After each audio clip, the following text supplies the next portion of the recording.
Hello, hello, hi. How you Wait, doing? is this working? Oh, okay, yeah. Looks like it is. Yeah, I can hear you. How are you doing? Um, yeah, I'm doing relatively fine, I guess. That's good. I saw your conversation with Stardust and Y-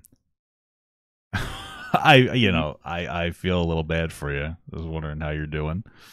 You know? yeah, that conversation didn't go very well to say the least. Kind of embarrassing, I would say.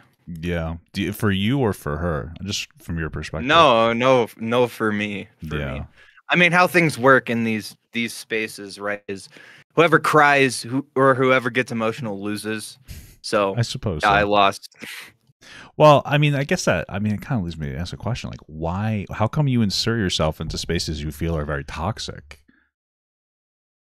Well, I don't really like do it like purposely. Honestly, I just kind of like do my own thing. I just kind of like tweet into the void and then somehow that like gets picked up and then it's like drama and then people are like, "Yo, you should join this Discord." And I'm like, "Okay, I guess sure I'll go cuz I don't want to say no to you and make you mad at me, so I'll just go on and then that's usually how it happens for the most part. But really, I'm just doing my own thing. I'm not really too involved with communities. I mean, I make commentary content, so I guess by nature of that, I'm technically in the commentary community. Okay. But for the most part, I stick to myself. Okay, that's fair. I don't know. What is the kind of stuff that you're tweeting that's getting people to want to engage with you? Because it seems like some of it I is a uh little toxic. I not really, not for the most part. I mean, it is sometimes. But like for the most part, I'm just like tweeting into the void. Twitter is just like I don't know. Like I use it like every day. I'm like chronically addicted to Twitter. I just like tweet my thoughts all the time. So like with Stardust, right? Someone I was at work and I was on break Mm. and I'm checking my mentions and this guy tagged me in a clip and is like, "Yo, this Stardust person is being transphobic to you." I watched the clip. It like obviously upsets me. So I'm just like, Hmm. I'm watching the clip and I tweet something like, it's kind of sad that like a lot of these like transphobic cis women, the reason why that they are the way that they are is because obviously they have some sort of like internalized sexism or something like that. And I was like, this like Nazi streamer went on a transphobic rant about me, and I could just tell that that's what it was or something like that. That was the tweet, and then Well, that ended up causing a lot of drama, basically. so how come? Well, why? Listen, I've talked to Stardust before a while ago. She seems like a nice person. What prompted her to be so transphobic to you? From what I saw, and I thought it was inappropriate. I'm not, but it seemed to be more about trying to disrespect you and less about trying to disrespect the trans community. So, like, what was the Well, clip? it came out of nowhere. I think she was reacting to like Willie Mack show's video or something Mhm. about like Vosh or whatever. And Willie talked about me or played my clip in the video, and then she just goes off on me. Basically, that was it. It was like unprompted. Like I'd never interacted with her, or talked to her, or done anything to her. Okay, because I heard that there, and when I watched the video, part of it was you apparently insulted one of her friends, and that's what caused her to kind of go off onto this tangent. Oh, that was later. That was later. So she went Okay. off on a tangent. She went off on a tangent about me. Mhm. Someone tagged me in this clip, and then I like subtweeted her like, "Oh wow, this like Nazi streamer is like talking shit about me or whatever." I was purposely not trying to say her name because I didn't want to start drama. I was just like venting on my Twitter account. And then of course she quote tweets it like a lot of people are dogpiling me. And then this person that I'm like that I was somewhat friends with, we kind of butt heads a lot cuz we disagree on a whole bunch of stuff. Mhm. She just starts messaging me and is like, "You're so retarded, like you're so fucking stupid. Like I have this group chat and we're all making fun of you right now and stuff like that." So she's just going off on me. And at that point, I'm like, okay, you know what? Fuck this. Like, fuck this person. I'm just gonna burn this bridge. And so I'm like, you know, because she's just going off on me, talking a bunch of shit. So I'm like, well, you deserved your assault. Like, I hope you die. And then I blocked her, Wow. basically. Okay. Well, that's a lot. That's very intense.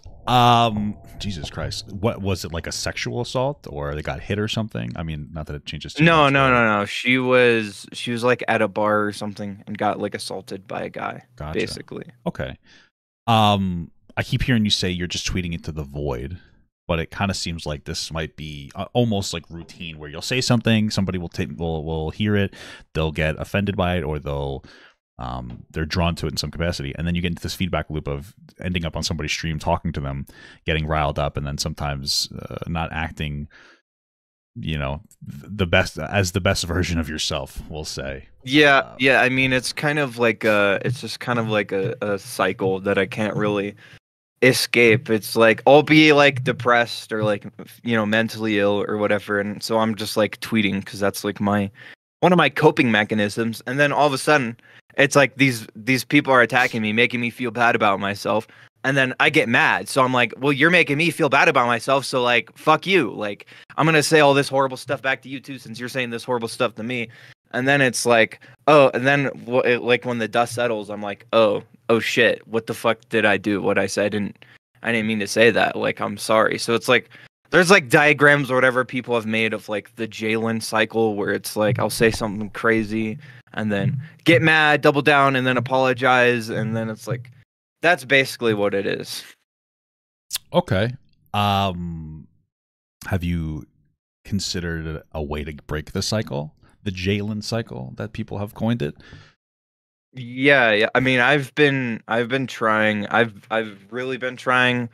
For a while, I would do stuff to like purposely like, oh, let's avoid this, avoid that. Sometimes I'll have months where I'm like, I don't actually care what people are saying about me, but then it's like I get to a certain low, and then it's like I just lose control of everything I'd worked on, and I fall back down again and again and again.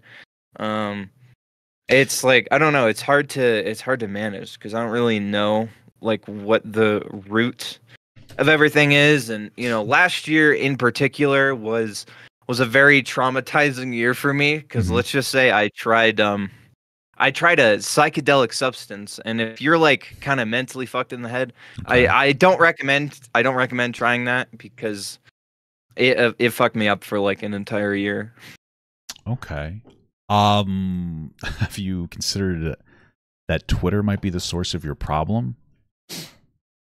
I mean, it may be. It's one symptom. I wouldn't say it's the source. It's merely like a symptom of the problem. Like I could still be chronically addicted to like Twitter, and if I didn't have the like emotional reactivity or whatever other issues, then it'd probably be fine. It's just the emotional reactivity that's the issue. And I've tried to quit Twitter. I mean, there's times where I've been banned for like a week, and like surprisingly, like I feel better for some reason, but then as soon as like I'm unbanned, like it's back to being completely addicted to it again, Sure, yeah. and I get less stuff done. Like I for some reason I don't know what it is. I can't quit. Like I've tried over the last few years. I've tried to quit Twitter, but I just keep coming back. It's like basically my only form of like social interaction with other people. Like the only way I can like I don't know, get my thoughts or feelings out there. Okay. And I think that's why I'm so addicted to it. Okay. Do you think that you're capable of engaging with Twitter without having those emotional outbursts? Not right now, but I think sometimes I definitely am. Um, it just depends because my mood can be all over the place. I have like mood swings, which are Sure. annoying. But Yeah. So, really, for me, because obviously I deleted Twitter like a year and a half ago. Twitter in general, I don't think it's any community specific. It's just in general, Twitter is a very toxic kind of a platform. And I found myself becoming more toxic because of Twitter.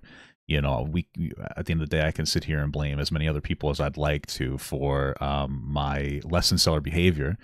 But there's a certain point where, you get to a point where you realize that you can only really control yourself and your own behavior.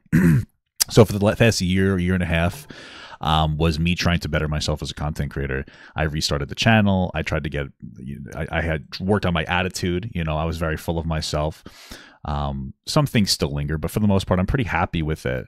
It was not necessarily easy. A lot of it was because I had a grounding tool, my wife. Like I had somebody in the real world who was able to ground me and support me and help me. But I will say that like the deletion of Twitter, even if people are talking about you, it's like an out of sight, out of mind, has been significantly positive. And I think you can stop using Twitter. You know, I don't know if you're using Addict unironically, but I think you probably do have like a legitimate Twitter addiction. And I think that your first step No, would really be to delete it. I'm definitely like an addict because I'm I'm unmedicated like ADHD, so it's Okay. like things that I'm addicted to are basically like impossible for me to quit because they Sure. give me dopamine and motivate me to do things. I understand. So listen, I have like legitimate diagnosed ADHD to the point where when I was growing up, I had pretty significant behavioral problems and had to take medication. And it was a big thing. And when I came off my medication, it was very difficult to cope. I was a very smart kid. I was a straight A student in like, honors classes. And I dropped out of high school because that's how out of control I got. So I understand how difficult it can be to deal with ADHD. I haven't been on medication since I was like 16 years old. And you can still have a level of like control over yourself. I think it's good to acknowledge potential mental health issues. I think that's great because it can explain some things. Like ADHD is associated with anger problems and impulsivity issues and things like that. But I think if you get to a point where you lean into it too much and say, I can't because I have this particular thing, you're setting yourself up for like failure. It's a struggle, but I think that you can overcome it. And I think you should try to take back a little bit of like emotional and mental control over like yourself. Like don't remove your own agency from your struggles. Because I think, listen, you've had a rough couple of years, and I think you're struggling to, have some social interaction.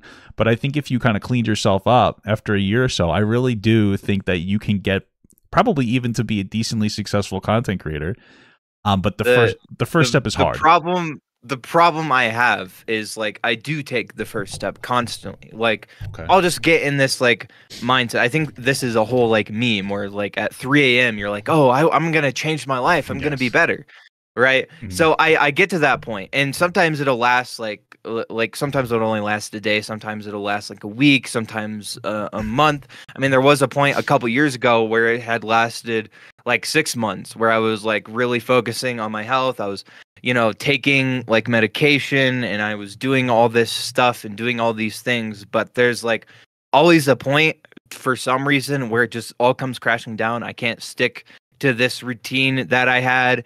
And once I failed to do this thing, well, then I can't do that thing. And then it all just falls apart. And then the next day I just can't get up and do it again. And then I'm just falling back on bad habits over and over and over again. And that's like part of this cycle for me, because I'll get to the point where I'm like, trying to do better, trying to focus on my health and trying to, eat less or use Twitter less, but then it all just comes crashing down and I can't stick to it for whatever reason. Yeah, so I get that. I think that that's very relatable for me, specifically when it comes to like my weight loss and trying to go to like the gym and stuff and get healthier, physically healthier. Excuse me 1 second. Just had a burp. So I kind of understand that. Where I'll get into a feedback loop where I'm like, okay, I want to lose weight. I'm going to start dieting and exercising. I do. I have a setback. The scale goes down in weight, and then I give up. Right. I think a couple of things to consider is that we'll say it relapsing on one of the things that was making you better. That doesn't mean that you failed. Like, let's say somebody's an alcoholic and they're sober for 60 days and they drink. You didn't throw away the last 60 days. You just you did restart the cycle a little bit, but you still were 60 days clean, and you can get back into it. I think you should try to look at it more like that, or maybe look at other things that could be positive for you to focus on. I don't even know, what is the behavior that you keep re-engaging in when you're doing better? Is it Twitter? Well, when I'm doing better, I mean, I'll stick to like a strict diet. I'll stick to like routine. I'll I'll keep up with like my hygiene every single day. I'll do all these things. I'll do my chores, clean my house, do my laundry, go for walks, diet and all these things. And when I'm doing that, it's just like things are just, they click into place. Like I'll just start using Twitter less naturally because of that. I'll be less reactive. and it's good. Like I feel better, but then I just slip out of it for whatever reason. And one bad day, just like it seems to like ruin it for me. Because once I slip up one day, well, then the next day it's like I'm gonna slip up again, and then again, and again, and again, and I can't get out of that until finally I reach a breaking point where I'm like, I need to get out of this. This isn't good. This isn't healthy. And then it just repeats again. Right. So you're only really getting back into it once you have like that huge moment of clarity. I get that. Are you doing any of these things now? Are you like going for walks or trying to eat healthier or keeping your room organized or like showering? Like these are all things that can help you significantly. It seems like you already know that. Are you doing those right now? Yeah, yeah. I mean, I've been keeping up with showering because I have a job now, so I That's have good. to like shower every day. I've been trying to diet, but I keep failing that over and over and over again every time I try and do that. And walking, I walk like a mile to work every day, so I got that settled. Well, that's good. Okay. Do you feel better? I mean, if I wasn't doing that, I would definitely feel worse, but I'm not. I still don't feel like better. Like I'm still depressed because I'm Sure. still like eating bad things and like I'm using like most of my free time to just like scroll the internet for the most part, and I don't really Mhm. get much done. Um, when you do get back into like your diet, what does that look like? Do you go all or nothing, or do you try to make small changes like drinking water instead of soda, or trying to get more fiber in your diet through eating more apples or things like that, like small changes? So my favorite diet is like I lost like 60 pounds doing this like a couple years ago. It's where I basically I have a eating window for myself, so I can't eat Yeah, anything intermittent before fasting. Yeah, 12. that's weird. Yeah, yeah. I can't eat before 12 o'clock, and I can't eat after 8 p.m. And like once I get into that rhythm, it works for me. But it's like it's a struggle to like get into that because I'll work and like, oh, I'm hungry, and it's after the eating window. Well, I'm gonna eat. Oh, I woke up and I feel like impulsively eating. Oh, well, I messed that up again. Do you have And so a yeah, that's do you have a that's what I'm trying to get into. yeah? Do you have a consistent sleep schedule, or is it erratic? It's kind of erratic just because my job schedule is like all over the place. Sometimes I'll work Okay. like afternoon, sometimes I'll work in the morning, sometimes I'll work then and then like I'll stay up like working on videos and then I'll sleep longer because of that. And so yeah, it is kind of all over the place.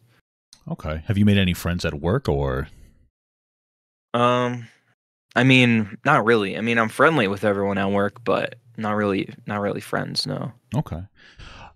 This is gonna be a weird question. So sorry. Do you have a positive relationship with your job, or do you feel a little bit self conscious having to go back to work? Um, I mean, it's not bad, really. I mean, I would prefer to like still be doing like content creation, but Hmm. I do kind of like having the stability. It's just like for me, like when I do YouTube, there's some days where I feel bad, like oh, I don't want to do anything. I just want to like sleep all day, or I just want to lay in my bed. It's like I can't do that anymore. Like I have to go into work. And so part of me just kind of misses having that ability to just like, screw this day. Let's just who cares about this day? I'll do better the next day or I'll work the next day. I can't really do that anymore. So part of me misses being able to just have like more rest days or free time or ability Yeah, to, it's very freeing you being know, a content creator. yeah. Yeah. Um, do you feel like the structure though has been good for you? Because I don't think everybody can necessarily function without structure. Like I can, I even struggle sometimes to function without a structure. Do you feel like it's been better since you've been going to work from a structure perspective? I would I would say so. Yeah, I mean, I've been more productive because I mean, I would just spend days kind of doing nothing at all for the most part. So it Yeah. has been a bit helpful for that. Yeah. Well, that's good. Do you think that you can go back to right now or in the future, do you think you can go back to being a full-time content creator and be able to self-motivate without having significant issues? Because I get depressed sometimes too. Probably not to the degree that you do. It's not generally too debilitating. I'll have days where I'm like, I'm just not going to do anything. But do you feel like you could get back to that point, or do you feel like you're even at that point now? I'm probably not at that point now. It'll probably take me a while. Extensive therapy. I have to, like you said, I have to like quit the Twitter. Like my main issue Yeah. has always been like responding and reacting to people. If I just made content, I wouldn't really have any issues, I don't think, but that's always been my main problem. And until I can like get a grasp on that and Mhm. probably, therapy and figure out what exactly is going on in my head, then I don't think I can be a full-time content creator. No. I mean, it's a good thing to acknowledge. This might just be what you need to do right now if you want to be successful. There's probably a lot of self issues you kind of have to overcome before delving back hardcore into being a content creator. It takes a lot. It's weird. It's the best job in the world and it's easy, and then at the same time there are aspects of it that are so difficult. It's so weird. There's a heavy inconsistency. There can be, when people do get mad at you, when you do have some criticism at you, it can be disproportionate. Even if some of it's realistic, it can be disproportionate and make it hard to see which aspects of it are good criticism and which ones of it are just disproportionate. Dogpiling, there's the structure aspect of continuously making content. There's those highs and lows when you get that 1 out of 10 video that feels so good, and then you did that 10 out of 10 and it feels so bad. It's a lot to handle. I don't think people talk about it too much because it's like almost very new, but it's rough. I can totally understand that. I would just say that your first step is get rid of that fucking Twitter. Honestly, I know you're addicted right now, but what I would say is that a lot of times when people get over an addiction, they have what's called like a transfer addiction. You obviously shouldn't be addicted to things, but maybe find something else that gives you some kind of a dopamine spike. I mean, I don't know if you'd like to go to the gym or work out. I don't know if that's like your thing to lift weights or, Zumba. My wife does Zumba. Scrolling through TikTok instead could be more productive depending on your content too, because maybe there's things on there that you'd want to talk about instead. Something, Yeah. something. The issue though that I have is like Twitter is like my main form of social interaction. So it's like without Mhm. Twitter, I just feel like crippling like loneliness, and so it makes me like really depressed, and like I don't really reach out to friends. Like my way of reaching out to people is I'll just post like a tweet like, "Wow, I'm really sad," and then people will like reach out to me, and then it's like Yeah. I don't know. I'm not really good at reaching out to people or talking to people and keeping up with people unless it's like Twitter. Like people will post stuff and I'll interact with their posts and they'll interact with my posts, and that's really how I know how to, I guess, be friends with people really. Okay. Do you think you could work on finding an alternative that would also try, fulfill you socially? Because it seems like Twitter overall is very negative for you. And even when you said that you're looking for some kind of attention, which is not a bad thing to look for attention, you look for attention to friends. It seems like the way you're doing it isn't necessarily good. Do you feel like there's a better way that you could develop friends, whether it's in real life, especially in real life, having somebody to ground you? When we're on the internet, people get very terminally online. I think I've been there too. I'm sure I am a little bit terminally online, but just having like my wife or any person, could have been a friend or a family member, that I can talk to and even sometimes talk about my content, they can help put it in perspective, like, oh, this doesn't matter as much as you think. Have you thought about that? Like trying to develop like a friendship in the real world? Well, the thing is I have issues. I'm like I would say I'm probably on the spectrum. Mm-hmm. So like um and I'm not just saying that or whatever, because I know a Cheeto one time made a video where he was like, "Wow, you're just claiming you're autistic and like you didn't go to a therapist or whatever." But like at this point, I just got like a new therapist, and like the first thing that she did with me was have me go through like an autism evaluation, like unprompted. She was just like, "I don't normally do this, but I think this is something that you're like dealing with or whatever. Okay. So for me, it's like it's hard to connect with people unless we're on like a similar like neurotype or whatever, because I just tend to keep everything inside. I mask and pretend or whatever. So that's part of the reason why the internet is like my only avenue of connecting with people, because like everyone on here is like they're all the same for the most part. Sure. And listen, I'm not a therapist. I will say though that what I know what you mean. It can be difficult to socially interact. I feel like that could be because of autism. It could also just be because social interaction is difficult, and people being on the computer, in my opinion, can simulate a lot of the issues.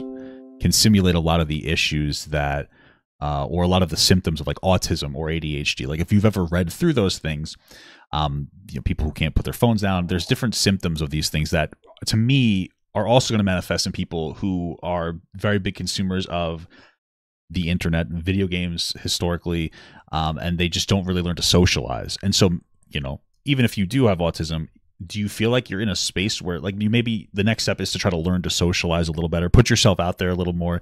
Don't be afraid of failure. Don't be afraid to be a little uncomfortable if somebody says like, oh, I don't want to hang out with you, or maybe they don't necessarily, if you try to strike up a conversation with a coworker, maybe they're not super into it and not getting devastated by that, but instead being like, okay, like it's not a big deal.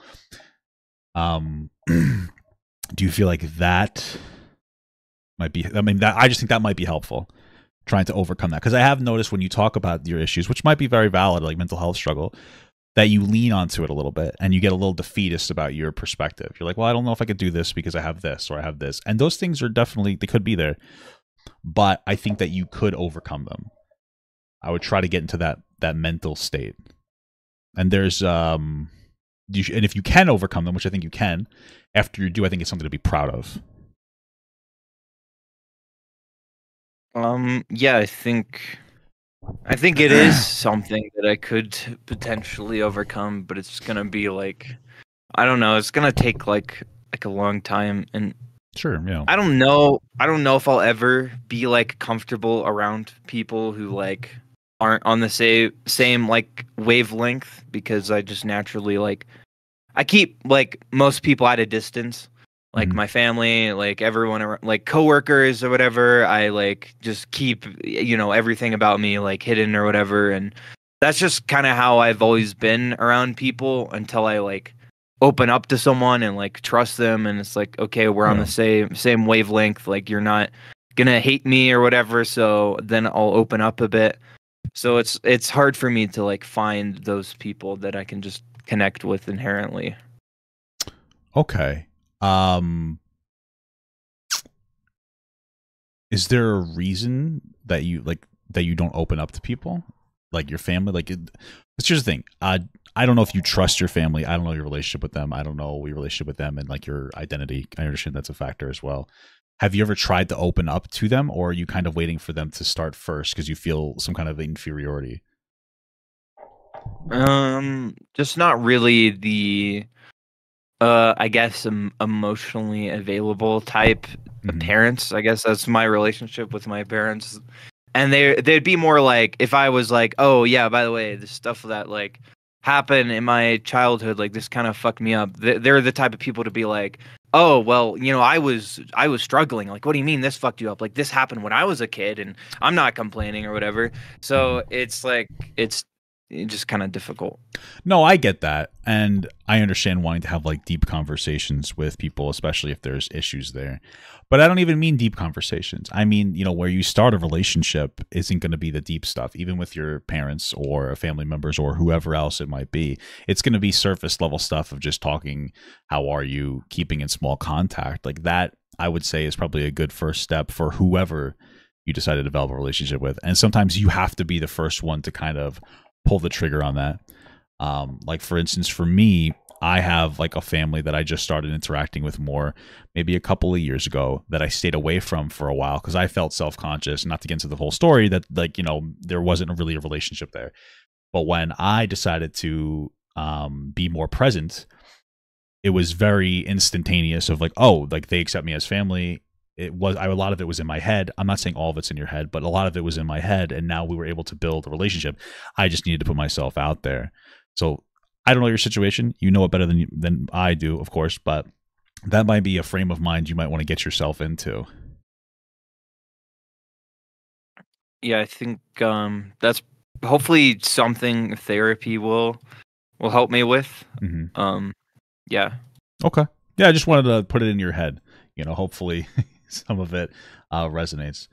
I don't want to keep you too long. I do have a couple other questions. Okay. Stardust. You think she's actually a Nazi? Just a question. You can say I don't want to answer it if you feel like it's going to get like clipped or something and go onto the internet.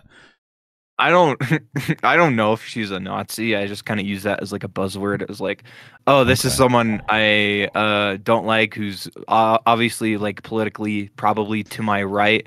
So they're like a Nazi, lol. But I mean, just from like what I'd seen of her, like I'd only like seen Keffels and like people like that talk about her, and they're like, oh, Yeah. she's a Nazi, she's far right. Oh, look, she platforms like Nazis on her stream and stuff. So Yeah. that's where I was coming from. I don't necessarily know if that stuff is true, and I probably shouldn't have rushed to like calling her a Yeah, probably Nazi not. or whatever. Are you a Keffels fan? No, not anymore. I mean, I used to be. I used to Okay. like look up to her and idolize her or whatever, but now it's just clear to me that she is very disingenuous, bad faith, very manipulative, a liar. And now she's flip-flopping on Vosh, being like, Yeah. this is A all creep. Vosh's fault or whatever. And Yeah. it's like, and he didn't make you defend him. He didn't make you Yeah, like it's go her on fault these for inserting streams. herself into the Yeah, situation. exactly. Um, Exactly. were you a fan of Keffels for like a decent amount of time? I would say so, yeah. I mean, there was a point in time where I kind of like distanced myself a little bit. It was like after Destiny dropped his manifesto, Okay. and it wasn't because of that. It was because like I confronted her on it. I was like, "Hey, like he has some valid points against you. Like maybe you should Mhm. be careful about the stuff you're saying and posting out there if you're not like researching and doing things properly." And she got like really mad at me and like blocked me and stuff and was like, "Wow, you're taking this guy's side. Like, well, he supports like killing trans people or some crazy shit like that." And then like a few months later, she unblocked me and like apologized. So it's just kind of been a Okay. sort of distant thing for the most part. Do you feel like some of the ideas you have about people or some of the ways you might interact with different people have come from your time enjoying Keffels and her content, and that now maybe that you're not so much of a big fan, that you, looking back, like potentially Stardust, for instance, maybe you could have like a change, like a change of heart, if I'm making any sense, you know? I can Yeah, rephrase if maybe. you want me But to. yeah, yeah. I think it's just worth reinvestigating, because listen, I don't consume a lot of Stardust content. I talked to her a couple times. She seems nice. Maybe she's a little edgy. I think that's the space. I think you're a little edgy too. I would imagine you could be a little empathetic to that edginess.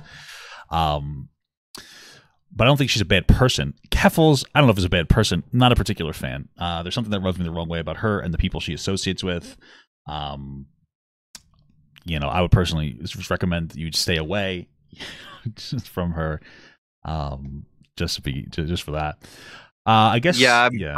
I probably am. I also have a problem of like parasocialness or whatever, where I'll like really like a content creator and just like inherently take their ideas or whatever.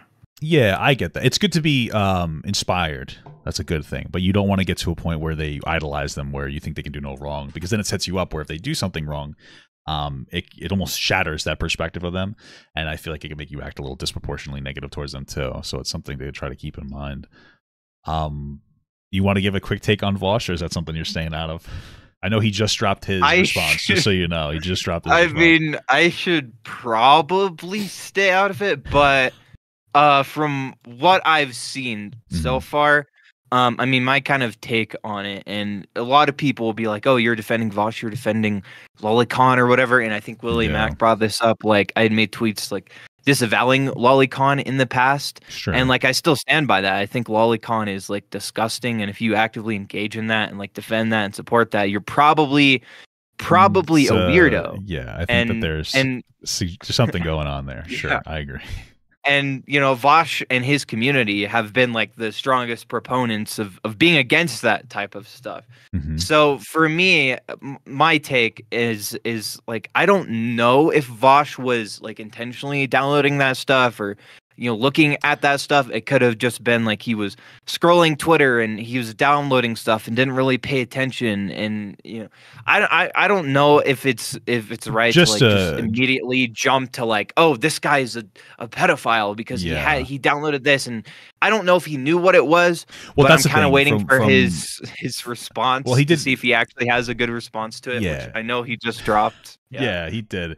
Well, what I would say is from the story that he has told us now is that he didn't think it was lolicon, but then upon further investigation realized that, oh yeah, I could see why people think that.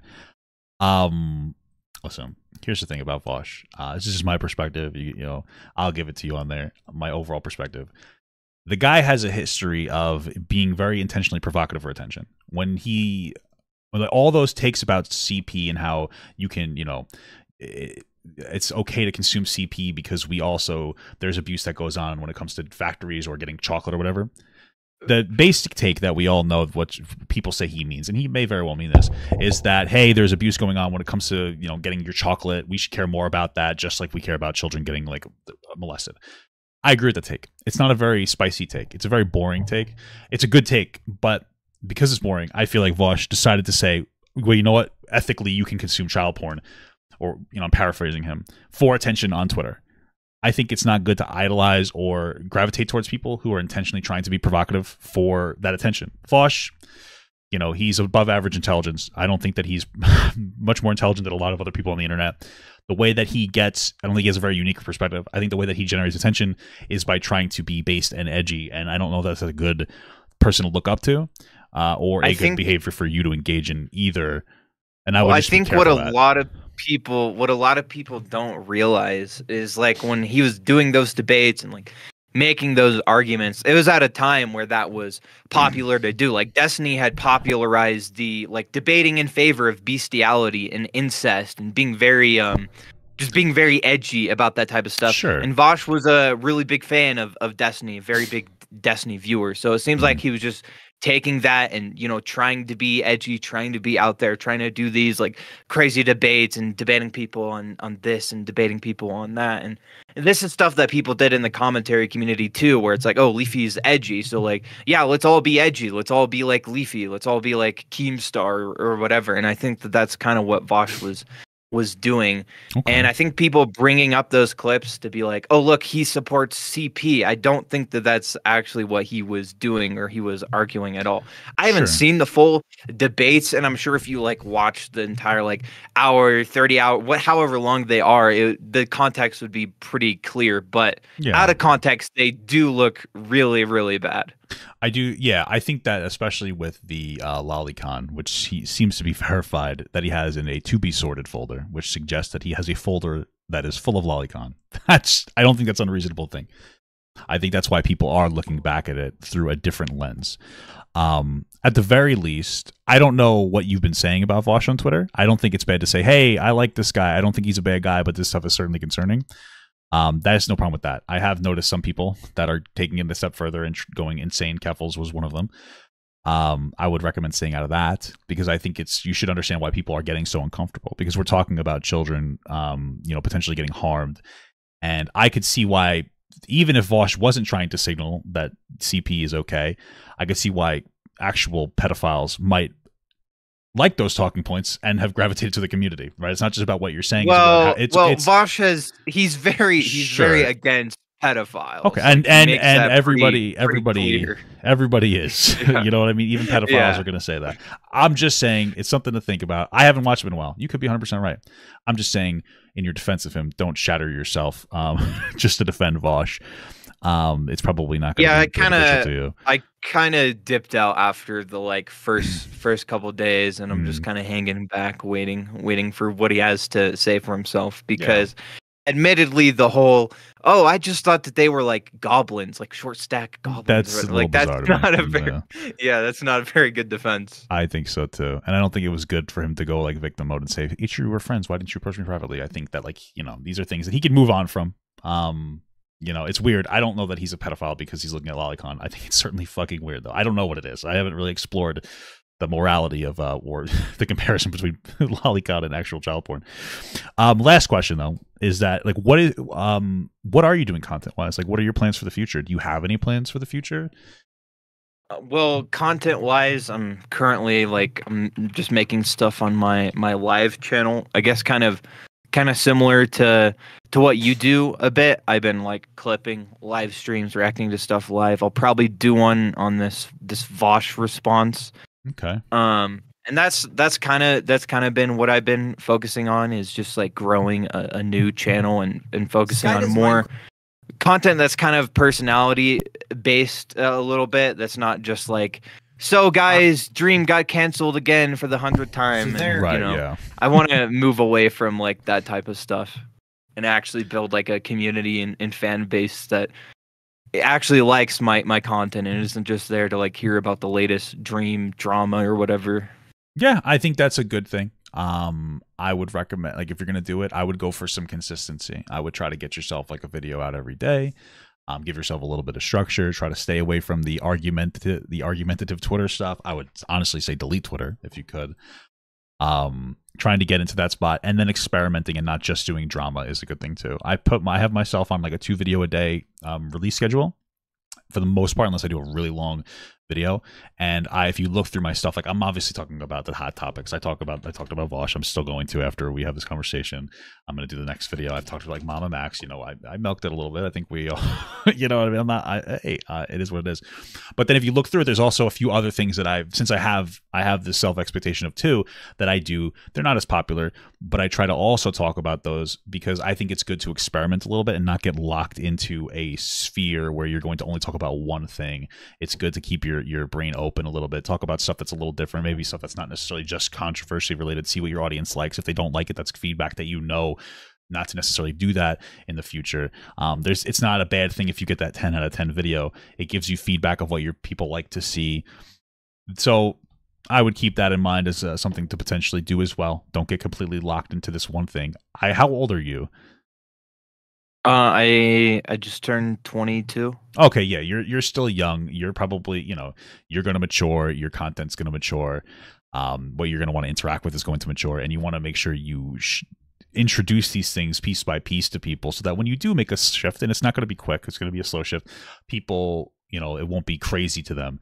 You don't want to be just talking about the latest drama, and then all of a sudden you're talking about something that is super different. It's good to have like a little bit of an experimental phase. And then also I would consider TikTok. TikTok is an interesting sphere as well, especially right now. The only monetization they do is a minute, anything over a minute. It takes a while to get into the program, but once you do, it seems to be financially pretty viable. Yeah, I have like 400. I have an account with like 400,000 followers that I like. Okay. I grew that pretty big, but it's like, I don't know. My account's like weird. Like I got like a bunch of warnings one time. One time I was banned, but then they brought it back, and so I kind of like let it sit because I don't want it to get banned. And then sometimes I'll have videos like 100,000 views, and then a video will just get like 300 randomly, and it's like, what's going on with that? I had the exact same issue. A part of it is probably because some people will mass report me because they don't like me on there. But so far, I've been able to do decently. I got into the creator program. I do have videos, like I had a day where all my videos did hundreds of thousands of views, and then I'll have days where they'll do maybe thousands of views, That's just a part of the inconsistency, which is what it is. But I will say that, and I still get videos reported. I check my phone every once in a while. Usually when I submit them for an appeal, though, they go back up, which has been very good. And I try to keep it not too crazy. I mostly just do shorter video reactions on there. Nothing like that's pretty much all I've been posting, 3 a day. You make decent money. You can, as if you get to that point where you're able to do their new creator fund, because the old one they phased out, the creativity beta program or whatever it's called. That could be another avenue, and experimenting with that and doing a little bit of different content could help you in the future.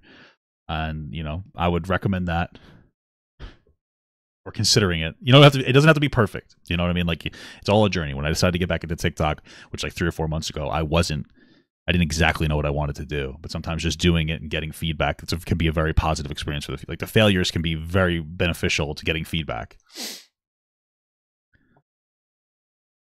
Yeah, I'll definitely I'll try and keep my options open. I mean, at the moment it's hard for me cuz I'm working full time. So, Yeah. I'm just trying to focus on what I know how to do and what I know will do somewhat well for the most part, but I do like TikTok. It's an interesting format. I'm just trying to figure out like what type of format I want to do and how well I want to edit things, and it's hard Yeah. to keep up. It's hard to keep up with that, especially for a while. I was really into the like watching all these videos. Oh, this is how you have to edit. This is how get all the watch time and the views and Yeah, and stuff. yeah. You have to fast pace and then I got bored of that. Like I don't want to make these like stupid fast pace because that's boring to me. I don't really like that, to be honest. Yeah, you got to enjoy your stuff. You got to enjoy what you're doing. Yeah. That's definitely helpful. All right. Well, I'm happy to chat with you. I was happy to have a conversation. I'm happy it didn't get too crazy. And my biggest piece of advice is to delete your fucking Twitter. Okay. That's what I would say. Stop interacting on Twitter. Delete it. I know that it gives you a nice little boost, but I think in the long term, if you can actually get over using it, I think you could have a much better life. That's all I'll say. I mean, I'll try. I'll delete the Twitter app off my phone right now if that helps. There you go. Delete the whole account. Listen, that's for you. Whether you do it or don't do it, it's not really any consequence to me. I think for you, you should consider like really giving it up. I think it could be positive for you, and focusing instead of focusing that energy on going through Twitter, focus that energy on making content. I think that could be very positive for you, or even just doing nothing or playing a video game, something that you enjoy. It's like you don't enjoy Twitter; you're just addicted to it, but you might enjoy playing a game. Like focus on things that you enjoy and working. That can be very positive for you, and getting a good sleep schedule if you can. All right. All right. Well, Yeah, thank you. This was a good conversation. Better than some, to say the least. yeah, I can imagine. I can understand where they're coming from, but I don't know what it is. I do. I have a soft spot. So you take care. Right. All right. Peace.